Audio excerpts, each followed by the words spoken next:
एक बार मैं रामायण पर प्रवचन करने के हेतु नवरोजाबाद गया। संयोग से वहां जाते ही सर्वत्र फैले हुए इन्फ्लुएंजा ने मुझे अपने चंगुल में धर दबाया।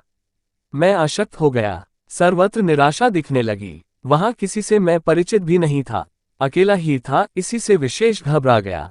पास में विशेष पैसे भी नहीं थे जिससे कि घर ही किसी प्रकार जा सकूं।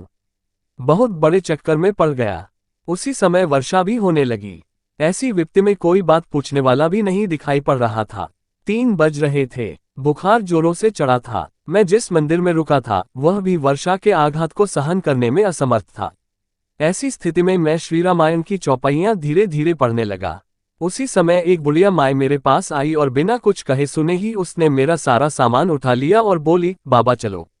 मैं भी बिना किसी हिचकिचाहट के लड़खड़ाते हुए उसके पीछे पीछे चल पड़ा। वह बुढ़िया मुझे अपने यहाँ ले गई। वहां जाकर मैं लेट गया। मुझे नींद आ गई। 5 बजे उठा तो देखा कि बुढ़िया भींगी हुई मेरी चारपाई के पास बैठी रो रही है। मैंने पानी मांगा। बुढ़िया ने पानी देते हुए कहा, बेटा तू जल्दी से अच्छा हो जा। इतना कहकर उसने 2 टिकिया मुझे पानी के साथ खिला दी। मुझे कुछ आराम मालूम पड़ा। रात्रि में बिना कुछ खाए ही मैं सो गया। जब 2 बजे रात नींद खुली तो देखा बुढ़िया बैठी है और उसकी आंखों से प्रेमाश्रु ढल रहे हैं। मैंने कहा, माँ तू बैठकर रोती क्यों है? बुढ़िया ने आंसू पोंछते हुए कहा, बेटा सो जा, कुछ नहीं। मैं सो रही थी, अभी तो आई हूँ। बेचारी इस प्रकार प्यार करती, मुझे खिलाती पिलाती और सेवा करती। वैसे ये बीमारी कई दिनों के पहले नहीं समाप्त होती, पर मैं 2 ही दिनों में पूर्ण स्वस्थ हो गया। स्वस्थ होने पर कथा हुई। लोग अपने यहाँ भोजन के लिए आमंत्रित करते, अच्छा स्थान भी रहने के लिए देते, पर बुढ़िया के वात्सल्य भाव को देखकर मैं कहीं नहीं गया। कथा समाप्त होने पर दक्षिणा स्वरूप जो धनराशि मुझे प्राप्त हुई, मैंने अपनी उस बुढ़िया माई के चरणों में ले जाकर उस पत्र पुष्प को समर्पित कर दिया।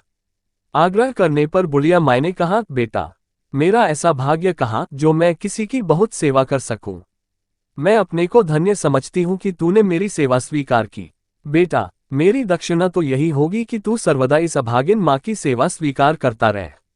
बुढ़िया माई की इस स्नेहभरी वाणी को सुनकर मैं आनंद विभोर हो गया। उसके इस भाव को देखकर हृदय में श्रद्धा की लहर उमड़ पड़ी।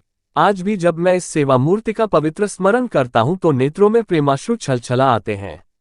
आई थिंक कि यह सच्ची कहानी आपको अच्छी लगी होगी। यदि अच्छी लगी है तो हमारे चैनल को लाइक कमेंट सब्सक्राइब करें। मिलते हैं एक ऐसी सत्य और रोचक घटना के साथ नेक्स्ट अगले वीडियो में। तब तक के लिए जय श्री राम।